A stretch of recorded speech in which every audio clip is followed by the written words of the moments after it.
Hay algo que llevas toda tu vida mirando sin realmente ver. Está ahí cada noche clara, colgado en el cielo, con una familiaridad tan absoluta que el cerebro ha dejado de procesarlo como algo extraordinario. Lo nombramos en canciones de amor y en canciones de cuna. Lo usamos para medir el tiempo desde antes de que existiera la escritura. Los agricultores organizaron sus cosechas alrededor de sus fases durante milenios. Los navegantes lo usaron para calcular posiciones en el océano antes de que existiera el GPS ni ningún otro instrumento moderno. Los sacerdotes de civilizaciones que ya no existen le construyeron templos orientados hacia su luz. Los médicos medievales, convencidos de que influía en los fluidos corporales de manera directa, tomaban decisiones quirúrgicas en función de su ciclo. Y los poetas. Los poetas le han dedicado más versos que a cualquier otro objeto del cosmos, en cada cultura conocida, en cada época registrada. Desde los primeros poemas sumerios, escritos en tablillas de arcilla, hasta los últimos feeds de redes sociales, donde alguien sube una fotografía de la luna llena con un filtro y 2 emojis. Los niños lo señalan desde la ventana del coche antes de saber leer. Los ancianos lo miran con la misma emoción que los niños.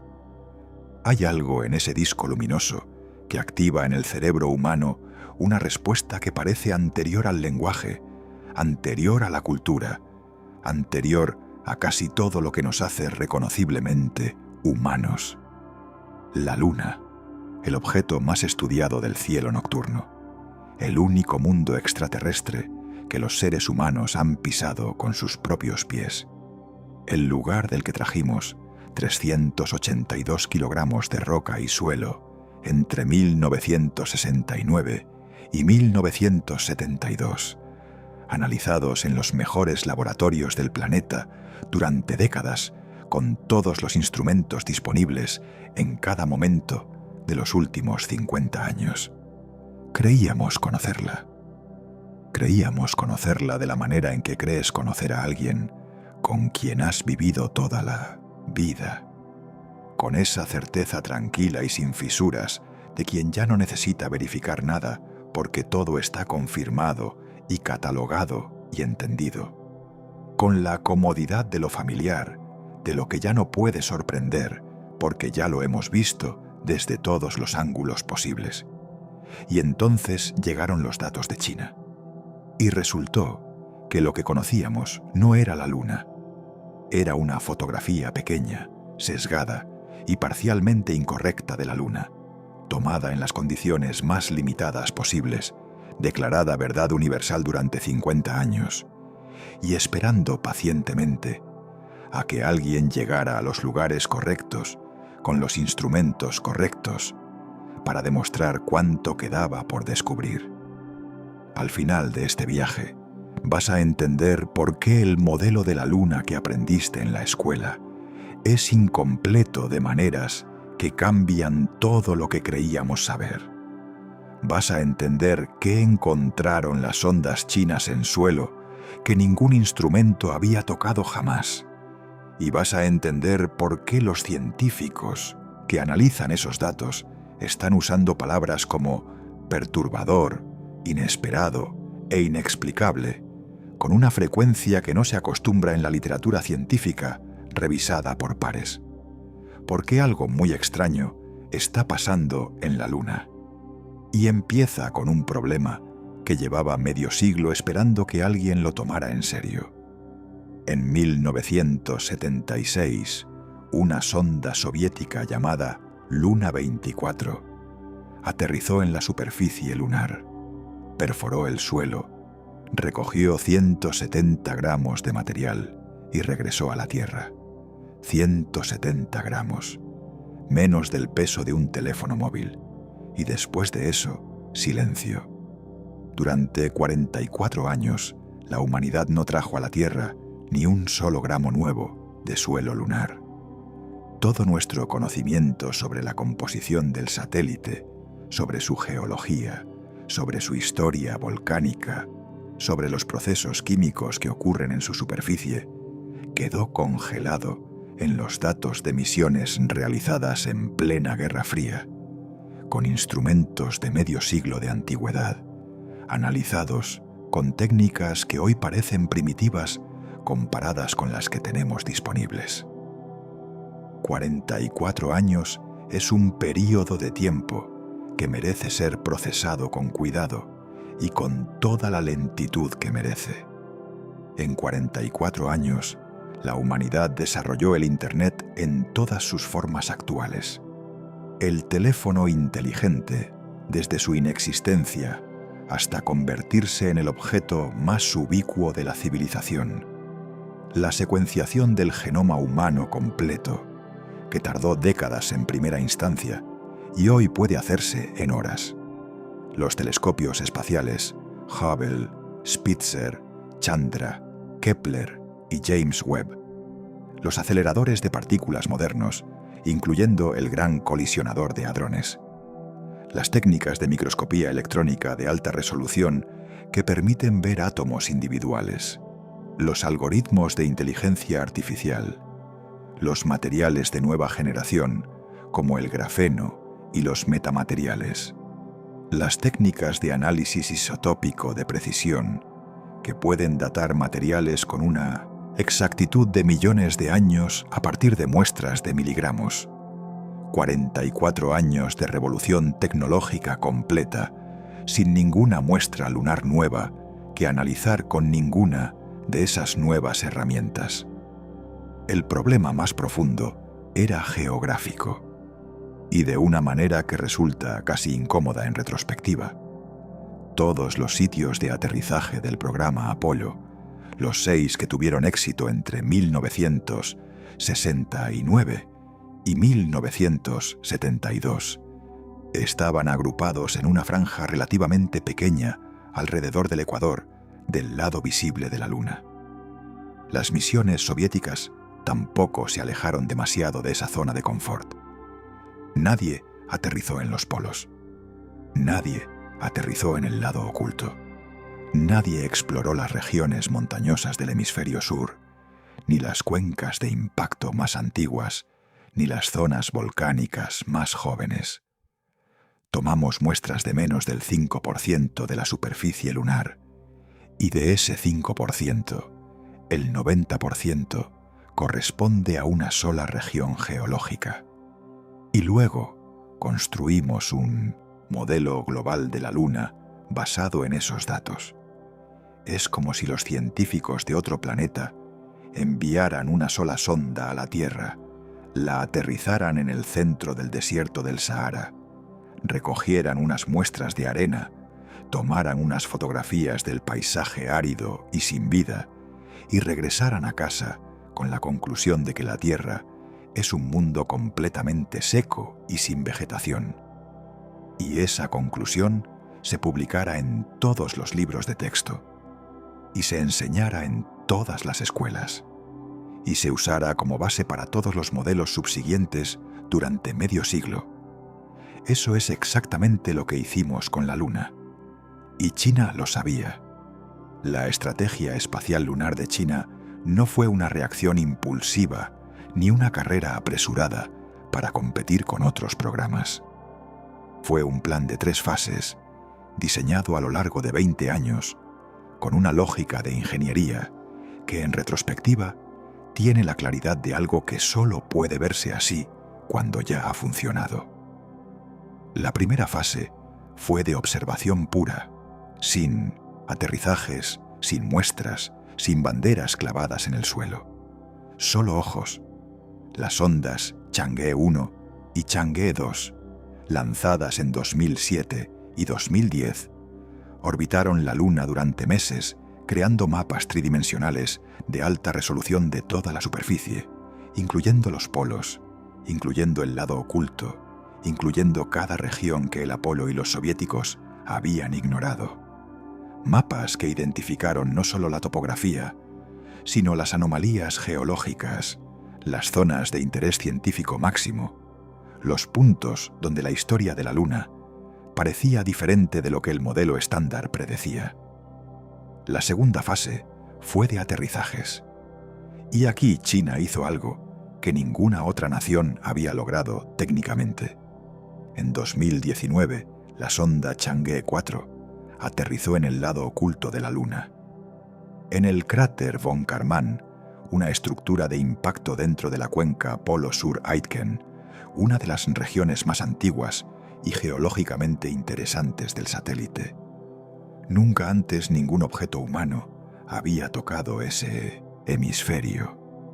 Nunca antes ningún instrumento había registrado datos en primera persona de ese territorio. El problema técnico que hacía esto imposible para cualquier misión anterior era simple y brutal. El lado oculto de la Luna nunca mira hacia la Tierra. Una nave en ese hemisferio pierde todo contacto de radio de manera inmediata e irrecuperable.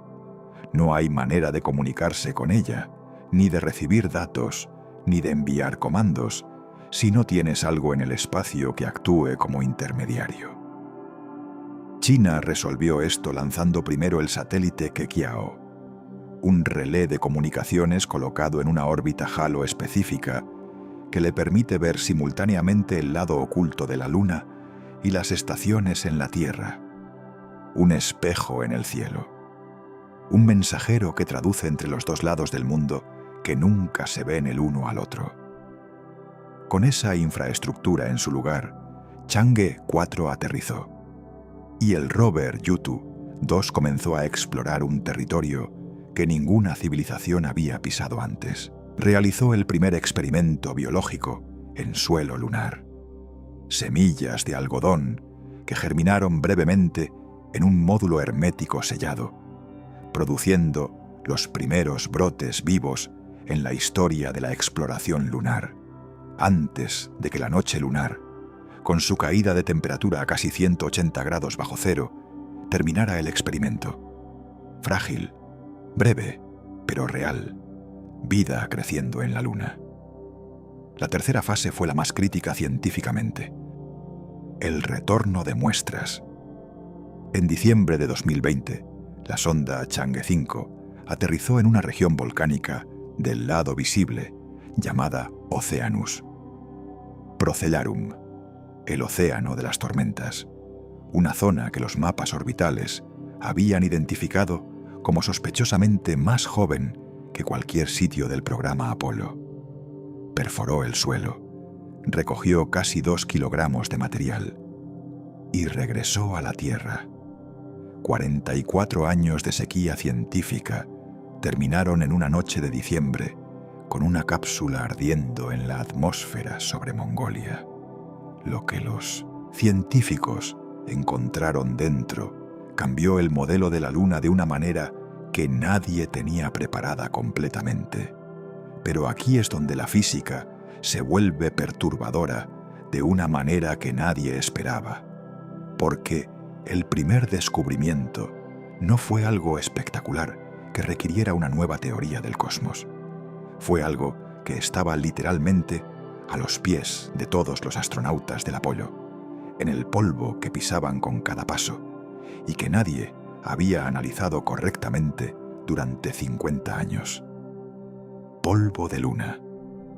El regolito lunar, ese suelo fino y grisáceo que cubre toda la superficie del satélite, está repleto de algo que los científicos habían visto antes, pero nunca habían investigado a fondo en términos de su química interior. Microesferas de vidrio. Pequeñísimas bolitas perfectamente redondas, del tamaño de granos de polvo fino, formadas cuando micrometeoritos impactan la superficie lunar a alta velocidad, y el calor instantáneo del impacto funde el polvo silíceo, que vuela hacia arriba, se enfría en el vacío mientras viaja, y se solidifica en esferas perfectas antes de caer de vuelta a la superficie. Están en todas partes, en cada centímetro cuadrado de suelo lunar analizado, en muestras del Apolo, en muestras soviéticas y ahora en muestras de Chang'e 5. Lo que los investigadores chinos hicieron fue preguntarse algo que aparentemente Nadie había preguntado con suficiente rigor antes. ¿Qué pasa dentro de esas esferas cuando el viento solar las bombardea? La respuesta resultó ser extraordinaria. El Sol bombardea constantemente la superficie lunar con protones, núcleos de hidrógeno, que viajan en el viento solar y se incrustan en cualquier material que encuentran en su camino. La Luna no tiene campo magnético global que los desvíe ni atmósfera que los absorba. El suelo lunar recibe ese bombardeo sin filtro durante miles de millones de años. Cuando esos protones penetran en las microesferas de vidrio, que están ricas en oxígeno, atrapado en su estructura silíceo, el hidrógeno y el oxígeno reaccionan químicamente. Producen moléculas de agua y de hidroxilo, atrapadas dentro de la red cristalina del vidrio, sin poder escapar porque la temperatura en la sombra es demasiado baja para romper los enlaces que las mantienen ahí. No es agua líquida, no es hielo, es agua químicamente ligada a la estructura del vidrio, como agua de cristalización en un mineral de laboratorio. Pero es agua química completa, con todos sus átomos en su sitio, lista para ser liberada cuando las condiciones cambien. Y las condiciones cambian constantemente. Las esferas absorben agua cuando hay abundancia de hidrógeno solar y cuando la temperatura es suficientemente baja, y la liberan hacia la exosfera lunar cuando la temperatura sube o cuando la saturación de hidrógeno es alta. Un ciclo de absorción y liberación continuo, dinámico, activo. Esto explicó de golpe un misterio que había estado desconcertando a los 1900 astrónomos durante años. Los satélites en órbita lunar habían detectado señales de agua moviéndose durante el día lunar, migrando de un lugar a otro de la superficie, de manera que no tenía explicación coherente con el modelo de luna seca y muerta. Nadie podía identificar el reservorio. Nadie sabía de dónde venía esa agua en movimiento, ni a dónde iba. El reservorio era el suelo mismo. Las microesferas de vidrio de toda la superficie lunar, funcionando como una red de esponjas microscópicas que absorben y liberan agua en ciclos dictados por la temperatura y la exposición solar. La escala del recurso, una vez calculada a partir de la densidad de estas esferas en el suelo analizado, fue suficiente para detener en seco a más de un científico. La capa superior del suelo lunar podría contener, distribuida por toda la superficie del satélite, hasta 270.000 millones de toneladas de agua en esta forma químicamente ligada. 270.000 millones de toneladas. No en los polos, no en los cráteres permanentemente en sombra, donde siempre habíamos buscado. En todas partes. A lo largo y ancho de la superficie, a los pies de donde pisaron los astronautas del Apolo, sin saber lo que había debajo, en cada centímetro cuadrado de regolito lunar. Una base lunar no necesitaría construirse en los polos, ni depender de costosas misiones de aprovisionamiento desde la Tierra. Podría aterrizar en prácticamente cualquier lugar de la superficie, calentar el suelo directamente y liberar el agua que lleva miles de millones de años atrapada en el vidrio. Pero ese fue apenas el primer descubrimiento, porque el segundo descubrimiento no fue una cantidad, fue un cristal. En 2024, científicos chinos aislaron en el suelo de Chang'e un cristal que no se parecía a ningún mineral lunar conocido. Le dieron un nombre provisional mientras lo analizaban: ULM1, mineral lunar desconocido número 1. Una designación tan clínica que casi oculta lo que había dentro. La fórmula química del cristal es cloruro de magnesio y amonio hexahidratado. La última palabra es la que importa. Hexahidratado significa que por cada unidad de este mineral hay 6 moléculas de agua completas atrapadas en su estructura cristalina. 6 moléculas de agua por unidad, integradas en la red del mineral de una manera que las hace parte intrínseca de su arquitectura. Hasta el 41% de la masa total de este cristal es agua pura. Esto es lo que hace al descubrimiento perturbador en un sentido que va más allá de los números. El sitio de aterrizaje de Chang'e 5 está en una región de la Luna expuesta a luz solar directa durante 2 semanas continuas. El día lunar dura aproximadamente 14 días terrestres, y durante todo ese tiempo, el Sol cae sobre la superficie sin ningún filtro atmosférico, calentando la superficie a temperaturas que pueden superar los 120 grados centígrados. La física estándar dice que cualquier agua o hielo en esas condiciones debería sublimarse casi instantáneamente. Las moléculas de agua absorben la energía térmica, adquieren suficiente velocidad para escapar a la gravedad lunar y se van hacia el espacio. En horas, en minutos, dependiendo de las condiciones. Durante décadas el consenso era categórico.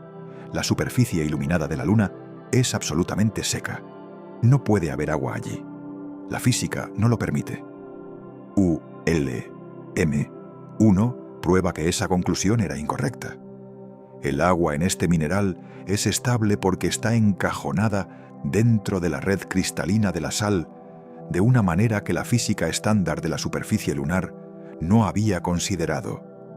La estructura del cristal actúa como una jaula molecular, una trampa arquitectónica a escala atómica que evita que las moléculas de agua adquieran suficiente velocidad para escapar incluso cuando la temperatura exterior sube muy por encima de 0. Es como tener agua embotellada en un recipiente que no se puede abrir desde adentro. El calor llega, las moléculas de agua vibran con más energía, pero los enlaces que las unen a la estructura cristalina del mineral son más fuertes que la energía térmica que las bombardea. No pueden escapar, no pueden sublimarse, no pueden irse a ninguna parte. Están ahí, esperando, estables bajo el sol directo de la Luna durante semanas, en condiciones que durante décadas nos enseñaron que eran completamente incompatibles con la presencia de agua en ninguna forma. Pero hay algo más en la composición de ULM-1 que merece un momento de pausa adicional. La fórmula incluye amonio, y el amonio contiene nitrógeno. El nitrógeno es uno de los elementos más raros en el suelo lunar conocido. Es también uno de los elementos más esenciales para la vida tal como la conocemos. Es el componente principal del aire que respiramos. Es el elemento central de los aminoácidos y las proteínas. Y es el ingrediente crítico en los fertilizantes que permiten la agricultura moderna, el mismo proceso de Haber-Bosch que fija el nitrógeno atmosférico y que, según algunos historiadores de la ciencia, es responsable de alimentar a la mitad de la población humana actual. Una base lunar necesitaría agua para sobrevivir. Necesitaría nitrógeno para mantener una atmósfera y cultivar alimentos. Necesitaría una fuente de energía. Un solo mineral encontrado en el suelo que estaba esperando que alguien lo analizara con las herramientas correctas, provee 2 de esas 3 necesidades en un único cristal. Un kit de supervivencia prepaquetado por la geoquímica lunar. Ahora las cosas se ponen interesantes de una manera diferente, porque el tercer descubrimiento no tiene nada que ver con el agua. Tiene que ver con un material que fabricamos en laboratorios de alta tecnología, con equipos de millones de dólares y procesos que requieren condiciones cuidadosamente controladas. En 2024, un equipo de la Universidad de Jilin, al analizar partículas del polvo de Chang'e 5 con microscopía electrónica de alta resolución, identificó algo que nadie esperaba encontrar en la Luna: grafeno. El grafeno es una de las sustancias más extraordinarias que la química conoce. Es una capa única de un solo átomo de espesor, de carbono organizado en una red hexagonal perfecta. Por unidad de peso, es 200 veces más resistente que el acero. Es casi perfectamente transparente. Conduce el calor y la electricidad mejor que casi cualquier otro material conocido. Y es extremadamente difícil de fabricar. Los procesos industriales para producirlo en cantidades significativas son costosos, complejos y no siempre reproducibles, con la calidad necesaria para aplicaciones de alta tecnología. No es el tipo de material que esperas encontrar en el polvo de un mundo que lleva miles de millones de años en silencio geológico. Y sin embargo, ahí estaba. Grafeno de pocas capas, mezclado con copos de grafito en el suelo lunar de 1900, Chang'e 5. El problema científico inmediato fue explicar cómo llegó ahí. La explicación más simple sería contaminación. Materiales traídos desde la Tierra que se mezclaron con la muestra durante el manejo en el laboratorio. Pero los protocolos de análisis de muestras lunares son extraordinariamente rigurosos, precisamente para prevenir eso. Y la distribución del grafeno en la muestra era coherente con un origen en la superficie lunar, no con una contaminación post-aterrizaje. La segunda explicación más simple sería que llegó en meteoritos. Los meteoritos carbonáceos, una categoría específica de meteoritos primitivos del sistema solar temprano, contienen carbono en diversas formas. La Luna ha sido bombardeada por meteoritos durante 4.500 millones de años. Algunos de esos meteoritos debieron ser carbonáceos. El problema con esta hipótesis es la cantidad y distribución del grafeno encontrado. No es coherente con lo que esperaríamos de un aporte meteorítico aleatorio. La hipótesis que los investigadores proponen, y que tiene la mayor coherencia con los datos, es que este grafeno no llegó desde afuera. Se formó en la Luna misma, durante el período volcánico activo de la Luna temprana. El mecanismo es el siguiente. Las erupciones volcánicas lunares primitivas liberaron gases que contenían óxidos de carbono a la superficie. Al mismo tiempo, el viento solar bombardeaba el suelo con protones y con hierro. El hierro presente en el regolito actuó como catalizador, interactuando con el gas de carbono y los protones en un proceso de síntesis catalítica que convirtió el carbono gaseoso en grafito sólido y en condiciones específicas de temperatura y presión en grafeno. Un proceso industrial de alta tecnología, ocurriendo de manera espontánea en la superficie de la Luna durante millones de años, impulsado por la geología volcánica y el viento solar sin ninguna intervención humana.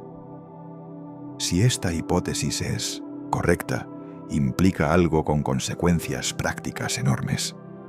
Existe en la Luna un ciclo de carbono nativo, un proceso geoquímico que ha estado produciendo materiales carbonáceos en la superficie desde la era volcánica activa, preservándolos en el suelo durante miles de millones de años. Una base lunar no necesitaría importar carbono desde la Tierra para construir estructuras o producir materiales de alta tecnología. Podría extraer el carbono que ya está ahí, en el suelo, esperando. Y si en este momento sientes que la acumulación de estos descubrimientos te genera una sensación de quietud mezclada con asombro, eso es exactamente el estado correcto para escuchar lo que viene a continuación. Si quieres guardar esta sensación para llevarla contigo mientras te quedas dormido, en la descripción encontrarás nuestro audio premium Viaje hipnótico por el universo. 90 minutos diseñados para que puedas seguir aprendiendo en el límite entre la vigilia y el sueño. Pero, por ahora, sigamos, porque aún no hemos llegado al descubrimiento que rompió el modelo. Antes de hablar de ese, hay un cuarto hallazgo que merece un lugar en esta historia. Uno que tiene implicaciones que se extienden no solo hacia la Luna, sino hacia el futuro energético de la civilización humana. Entre los minerales identificados en las muestras de Chang'e, 5, había un cristal de fosfato microscópico que nunca había sido encontrado en la Luna antes. Lo llamaron Chang'e en honor a la misión. Es un mineral de fosfato de calcio con una peculiaridad específica que lo hace científicamente importante. Contiene helio 3. El helio 3 es un isótopo del helio, con 2 protones y un solo neutrón en su núcleo, en lugar de los 2 neutrones del helio 4 convencional. En la Tierra es extraordinariamente raro. La atmósfera contiene solo trazas insignificantes de él. Se produce en pequeñas cantidades como subproducto del decaimiento de ciertas sustancias radiactivas y en los reactores nucleares, pero no en cantidades que permitan ninguna aplicación energética práctica a escala industrial. La Luna es diferente. La Luna lleva miles de millones de años sin atmósfera y sin campo magnético global que desvíe el viento solar. Ese viento ha estado implantando helio 3 en el suelo lunar de manera continua desde el inicio del sistema solar. El regolito lunar es un acumulador pasivo de helio 3 de 4.500 millones de años. ¿Por qué importa el helio 3?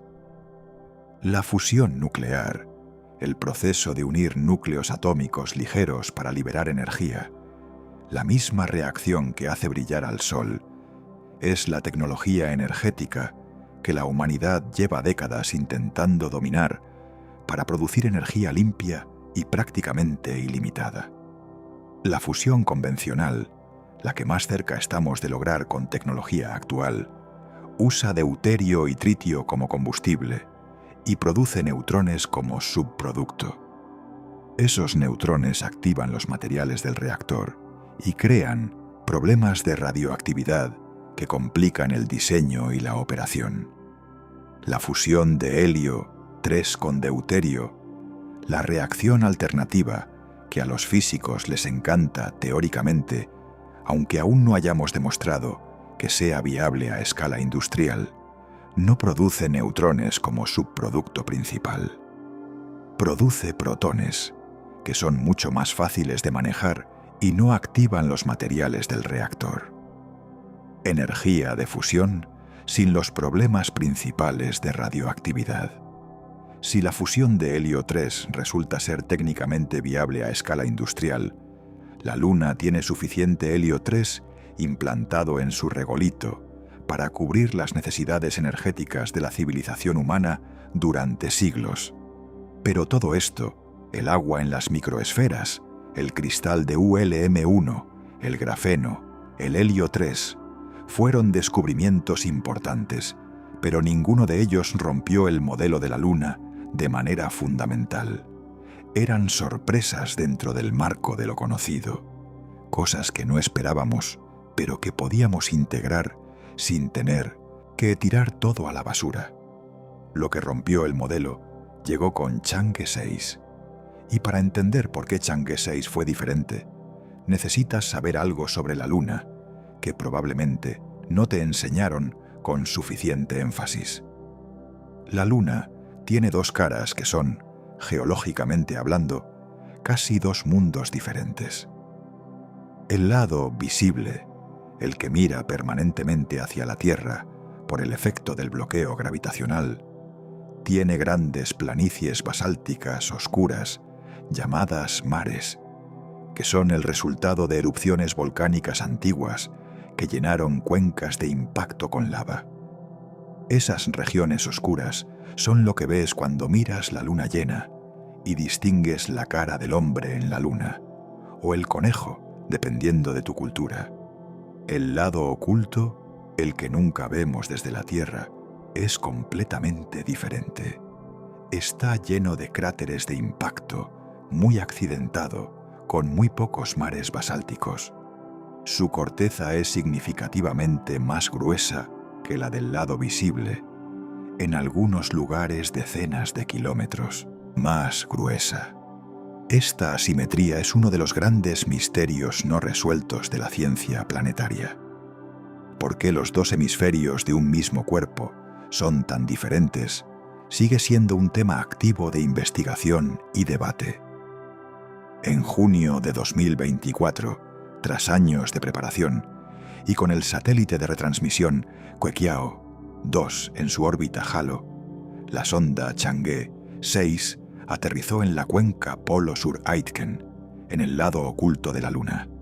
La cuenca Polo Sur Aitken merece un momento de presentación. Con 2.500 kilómetros de diámetro y 13 kilómetros de profundidad, es una de las estructuras de impacto más grandes del sistema solar. No la más grande en términos absolutos, pero sí una de las más antiguas y, científicamente, una de las más interesantes. El impacto original que la formó fue tan colosal, tan brutalmente energético, que probablemente perforó la corteza lunar entera y expuso el manto subyacente. El material que hay en el fondo de esa cuenca no es corteza, es potencialmente manto lunar, la capa interna que en condiciones normales está enterrada bajo decenas de kilómetros de roca. Ningún instrumento humano había tocado ese material jamás. Tras 2 días de operación, con su pala robótica y su taladro trabajando en suelo que ninguna civilización había pisado ni muestreado en ningún momento de la historia, Chang'e 6 recogió casi 2 kilogramos de material del lado oculto de la Luna y comenzó el viaje de regreso a la Tierra. Cuando la cápsula aterrizó en Mongolia Interior en junio de 2024, por primera vez en la historia de la humanidad, había muestras físicas del lado oscuro de la Luna en un laboratorio en la Tierra. El análisis de los basaltos contenidos en esas muestras tomó meses de trabajo en varios laboratorios. Cada medición se verificó múltiples veces. Los instrumentos se recalibraron. Los controles se repitieron.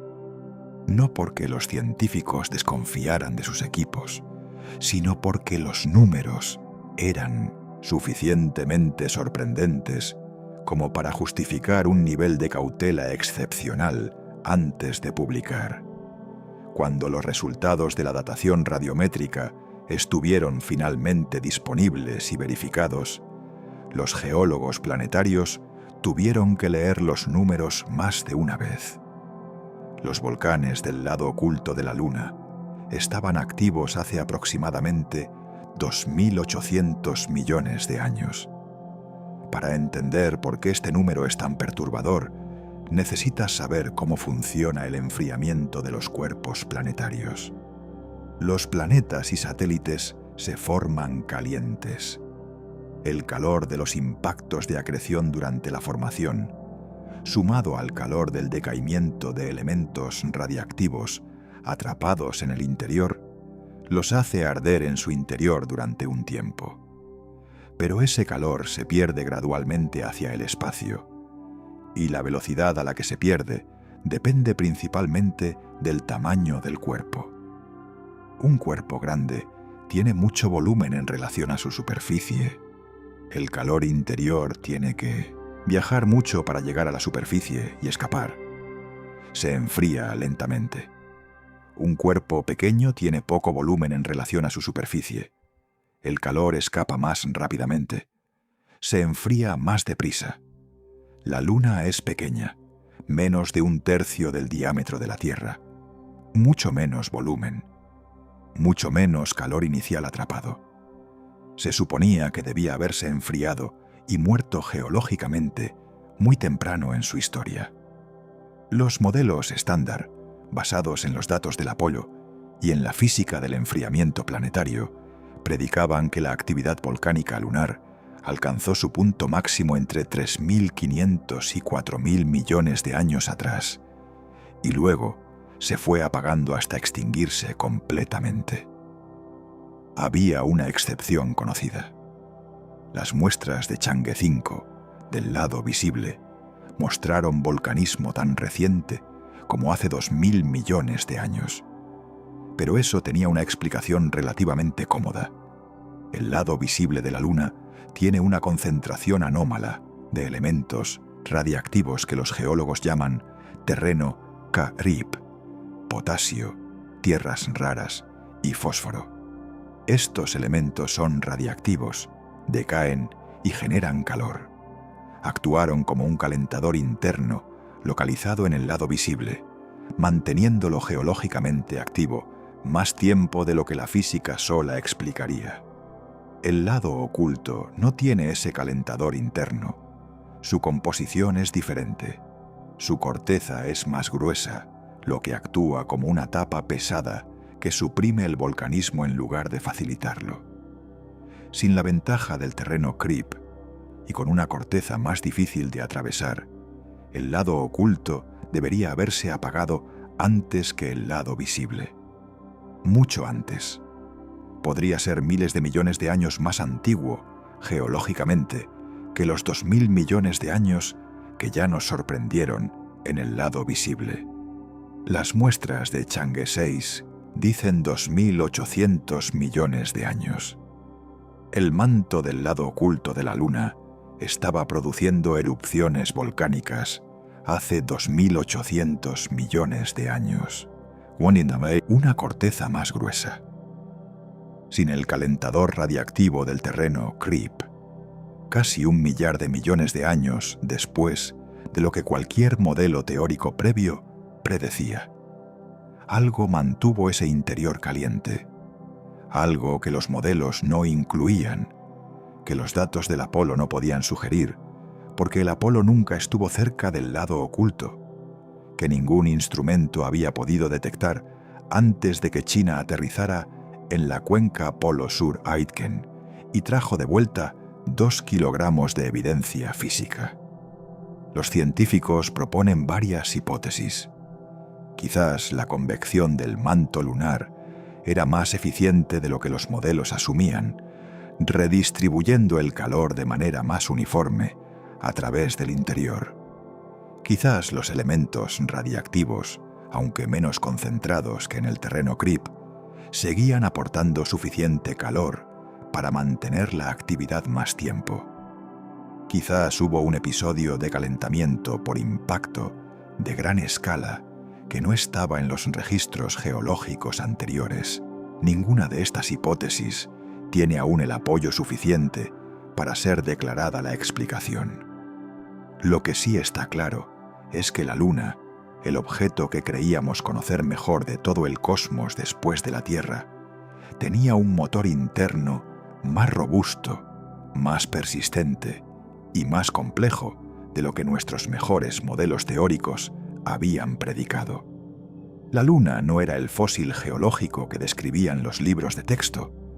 Era un mundo dinámico, con una historia interna que apenas estamos comenzando a entender.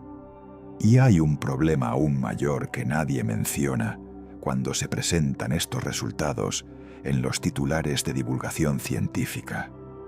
Si estábamos tan equivocados sobre la Luna, el objeto más estudiado del cielo, el único mundo extraterrestre que visitamos en persona, el que tenemos a menos de 400.000 kilómetros, el que hemos fotografiado desde el suelo con telescopios durante siglos y desde el espacio con satélites durante décadas, y al que enviamos seres humanos que pisaron su superficie y recogieron rocas con sus propias manos. Entonces, ¿qué tan equivocados podríamos estar sobre los otros mundos que solo hemos visitado con sondas durante horas o días, o que apenas hemos fotografiado desde la distancia con instrumentos que no pueden reemplazar a una muestra física en un laboratorio? Piensa en lo que ya sabemos que pasó con Urano. La Voyager 2 pasó junto a ese planeta durante unas pocas horas en 1986, en el peor momento geológico y meteorológico posible, porque una tormenta solar extraordinaria había comprimido su magnetosfera al 20% de su tamaño normal justo días antes del sobrevuelo, y durante 40 años construimos sobre esas horas fugaces todo nuestro conocimiento sobre la naturaleza y el comportamiento de la magnetosfera del cuarto planeta más grande del sistema solar. Lo incluimos en los libros de texto, lo enseñamos en las universidades, lo usamos como dato de referencia para comparar con otros planetas gigantes, y era fundamentalmente incorrecto. Con la Luna teníamos mucho más que unas pocas horas de sobrevuelo. Teníamos 12 personas caminando por su superficie. Teníamos 382 kilogramos de muestras. Teníamos décadas de análisis en los mejores laboratorios del mundo. Teníamos imágenes de alta resolución desde satélites en órbita y datos sísmicos de los sismógrafos que los astronautas del Apolo dejaron instalados en la superficie. Y aún así, nuestro modelo era fundamentalmente incompleto, de maneras que estaban esperando ser descubiertas por cualquiera que se molestara en ir a los lugares correctos con los instrumentos correctos. La ciencia planetaria es, en parte, la historia de cuántas veces hemos declarado que entendemos algo que en realidad no entendíamos todavía. Y la Luna, el objeto más cercano que tenemos, nos acaba de recordar esa lección con una contundencia que no tiene precedente en la historia reciente de la exploración espacial. Pero volvamos a la Luna, porque la historia no termina con estos 4 descubrimientos. La historia continúa con lo que China planea hacer a continuación. Los descubrimientos de Chang'e 5 y Chang'e 6 no son solo ciencia pura, son el catálogo de recursos de una base permanente, el inventario de lo que el suelo lunar tiene disponible para cualquier civilización que decida quedarse. El agua en las microesferas y en el cristal, ULM-1 resuelve el problema del soporte vital. El grafeno y el carbono nativo resuelven los materiales de construcción avanzados sin depender de suministros desde la Tierra. El helio 3 ofrece una fuente de energía de largo plazo si la fusión nuclear resulta viable. Y los datos geológicos del interior activo sugieren que la Luna podría tener fuentes de calor interno que aún no hemos caracterizado completamente. La sonda Chang'e 7 está prevista para 2026. Su objetivo principal son los cráteres polares permanentemente en sombra, aquellas regiones en los polos lunares que nunca reciben luz solar directa y donde la temperatura se mantiene a menos de 200 grados centígrados de manera permanente. La hipótesis, sostenida por múltiples líneas de evidencia orbital, es que en esas zonas hay hielo de agua acumulado durante miles de millones de años, traído por cometas y asteroides y conservado por el frío permanente. Si ese hielo existe en las cantidades que las estimaciones sugieren, combinado con el agua química del regolito superficial, la Luna tiene reservas de agua distribuidas en múltiples formas y múltiples localizaciones. No un único depósito frágil y difícil de acceder, sino un sistema de recursos hídricos múltiple y redundante. Chang'e 8, programado para 2028, tiene un objetivo diferente y técnicamente más ambicioso. Va a demostrar la impresión tridimensional de componentes estructurales directamente a partir del regolito lunar. No traer materiales desde la Tierra y ensamblarlos en la superficie. Usar la Tierra misma, el polvo que cubre toda la Luna, como materia prima para fabricar estructuras, paredes, herramientas, partes de equipos. Si esa demostración funciona como se espera, cambia radicalmente la ecuación económica de la exploración lunar. El obstáculo más costoso de establecer cualquier base permanente en otro mundo es el peso. Llevar materiales desde la Tierra al espacio es extraordinariamente caro. Cada kilogramo en órbita baja terrestre cuesta miles de dólares. Cada kilogramo en la Luna cuesta muchos más. Una base que pueda fabricar sus propios materiales de construcción a partir de los recursos locales necesita traer desde la Tierra solo los elementos que no hay en la Luna. Y según los descubrimientos de Chang'e 5 y 6, hay mucho menos que necesita importarse de lo que pensábamos. China y Rusia, junto con socios internacionales que incluyen a naciones de Asia, África y América del Sur, planean la Estación Internacional de Investigación Lunar, no una visita temporal, una instalación permanente, un asentamiento humano en otro mundo. Los descubrimientos de los últimos años son su justificación científica, su catálogo de recursos, la demostración de que lo que se necesita para sobrevivir en la Luna ya está en la Luna. Llegados a este punto, hay algo que merece una reflexión más lenta. Durante décadas, la exploración lunar fue percibida como un capítulo cerrado de la historia. El Apolo fue la culminación de una carrera espacial motivada tanto por la política como por la ciencia. Y cuando esa carrera terminó y los cohetes Saturno V dejaron de volar, la Luna pasó a ser un objeto de estudio teórico, de datos archivados, de modelos computacionales basados en las muestras que ya teníamos.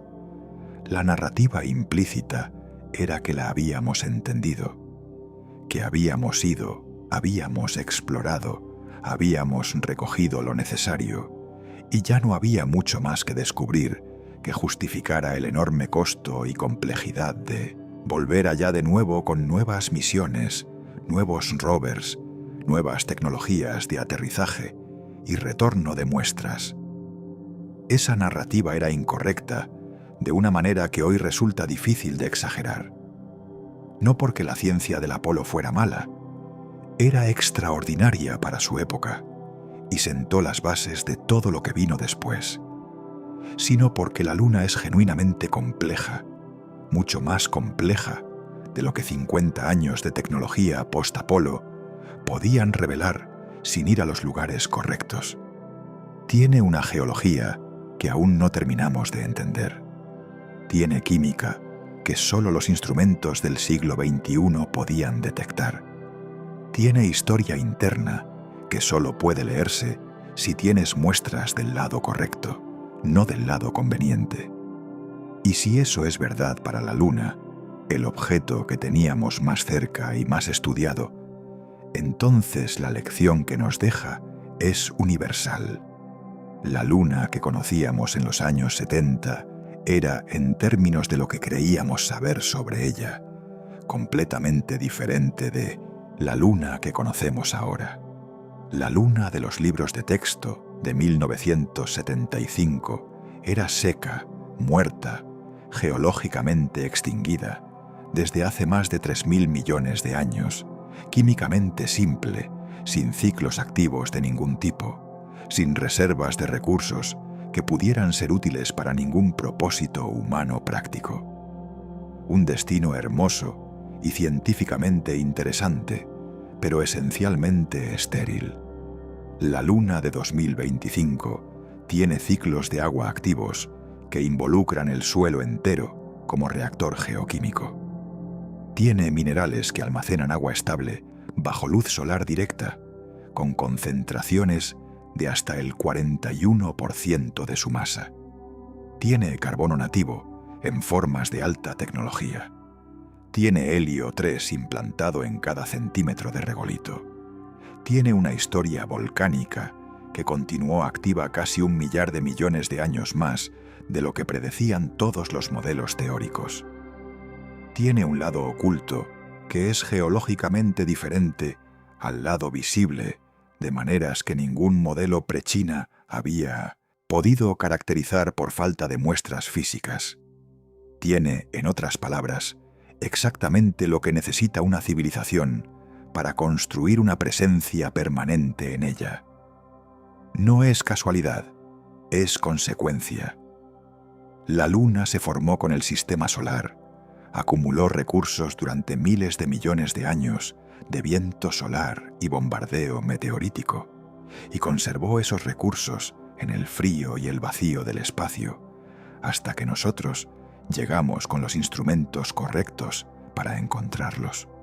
El momento de la ciencia planetaria es, en este sentido, muy particular. Estamos en el punto exacto donde la tecnología de análisis alcanzó la madurez suficiente para ver lo que el Apolo no podía ver, y donde la voluntad política y la capacidad técnica de al menos una nación alcanzó la determinación suficiente para ir a los lugares que el Apolo no fue. Y lo que encontramos es que el mundo más cercano que tenemos, el que siempre estuvo ahí, el que cualquier ser humano puede ver con sus propios ojos en cualquier noche despejada, guardaba secretos que llevaban medio siglo esperando ser descubiertos. Lo que esto nos dice sobre el cosmos en general es algo que debería provocar una humildad genuina y duradera. Si la Luna, con toda su cercanía, con todo el estudio que le hemos dedicado durante más de un siglo de astronomía moderna y 50 años de exploración directa, con los hombres que caminaron por su superficie y los kilos de muestra que trajimos y los satélites que la orbitan continuamente, todavía podía sorprendernos con descubrimientos tan fundamentales que obligan a reescribir capítulos enteros de los libros de texto. Entonces los mundos que hemos visitado, brevemente, con sondas en sobrevuelos de horas, los que solo hemos fotografiado desde la distancia, los que apenas hemos podido caracterizar como señales débiles en los detectores de instrumentos orbitales, guardan secretos de una profundidad que probablemente excede todo lo que podemos imaginar desde aquí. El universo no se termina de revelar nunca.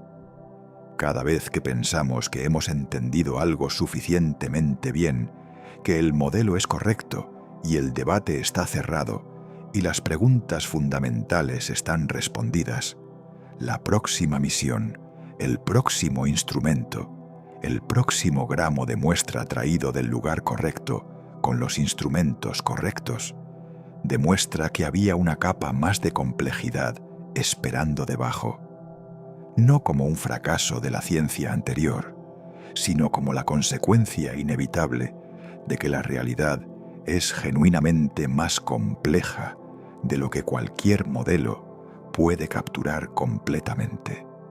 Eso no es decepcionante.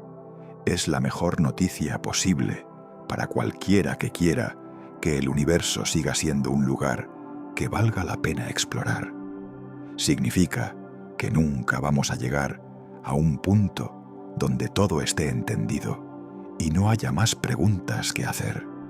El cosmos tiene capas de complejidad que se extienden más allá de cualquier horizonte que hayamos alcanzado hasta ahora. La Luna está ahí afuera esta noche, si el cielo está despejado donde estás. El mismo objeto que miraron los agricultores neolíticos para saber cuándo plantar sus cosechas. El mismo que los navegantes fenicios y griegos y árabes usaron para calcular su posición en el mar durante siglos. El mismo que los poetas y los enamorados y los insomnes han contemplado durante toda la historia humana con esa mezcla de familiaridad y misterio que solo tienen las cosas que siempre han estado y siempre estarán, que son más antiguas que cualquier cultura que las haya nombrado, que existirán durante miles de millones de años, más después de que la última huella humana en su superficie haya desaparecido. Y debajo de su superficie, en el suelo que parece gris y monótono y sin vida desde aquí, en ese polvo fino que los astronautas del Apolo describieron como talco y carbón mezclados, hay microesferas de vidrio que llevan miles de millones de años fabricando agua con la luz del sol en un proceso silencioso y continuo que nadie sabía que estaba ocurriendo. Hay cristales que atrapan el agua en su interior con una eficiencia que desafía la física que creíamos aplicable a esa superficie. Hay grafeno formado de manera espontánea en erupciones volcánicas de hace miles de millones de años, conservado intacto en la oscuridad y el frío. Hay helio 3 implantado grano a grano por el viento solar durante eones, acumulándose pacientemente en cada centímetro de regolito. Hay una historia geológica que va 4.500 millones de años hacia el pasado y que todavía no hemos terminado de leer, porque hasta hace unos años ni siquiera teníamos las muestras correctas para intentar leerla. Y hay un lado que nunca vemos desde aquí, un hemisferio completo que lleva toda la historia de la humanidad oculto al otro lado, girando en sincronía perfecta con la Tierra para nunca mostrar su cara, que resultó ser tan diferente al lado que conocíamos y tan lleno de sorpresas geológicas y químicas que los científicos que analizaron sus primeras muestras necesitaron meses para convencerse de que los números eran correctos y que lo que estaban viendo era real. El mundo más conocido del cielo resultó ser, en partes importantes, un desconocido que llevaba décadas esperando pacientemente a que nos tomáramos la molestia de visitarlo correctamente.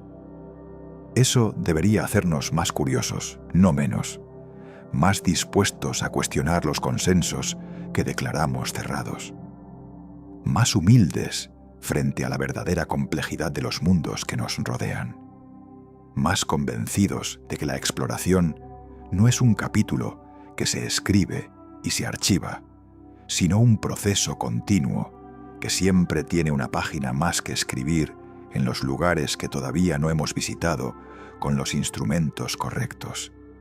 La ciencia es en su forma más honesta y más viva exactamente ese proceso, no la acumulación tranquila de certezas que se van solidificando con el tiempo hasta que ya no se pueden mover, sino la disposición permanente y activa a que la evidencia nueva deshaga las certezas antiguas y construya algo más preciso, más complejo y más verdadero en su lugar, no como una señal de que el trabajo anterior fue en vano, sino como la demostración más clara posible de que el método funciona, de que la ciencia está viva, de que el conocimiento se mueve.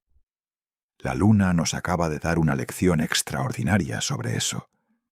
La pregunta es si la estamos escuchando de la manera correcta. No con el desconcierto de quien descubre que lo que sabía era incompleto, sino con la emoción de quien descubre que hay más por explorar de lo que pensaba. Siempre hay más. Y eso, en el fondo, es lo que hace que valga la pena seguir mirando hacia arriba en las noches despejadas. No la certeza de que entendemos lo que vemos, sino la sospecha fundada de que hay algo más esperando ser entendido detrás de lo que ya creemos conocer. No la comodidad de los modelos terminados, sino la incomodidad productiva de los datos que no encajan con los modelos y que exigen que construyamos modelos mejores. La Luna lleva 4.500 millones de años ahí afuera. Nosotros llevamos apenas unos 50 años visitándola con instrumentos modernos y apenas unos pocos años visitando los lugares correctos con los instrumentos correctos. La historia que tiene para contarnos está lejos de estar terminada. En cierto sentido, apenas estamos comenzando a escucharla. Si este viaje despertó en ti esa curiosidad que quieres llevarte a la noche, en la descripción tienes nuestro audio premium, Viaje hipnótico por el universo.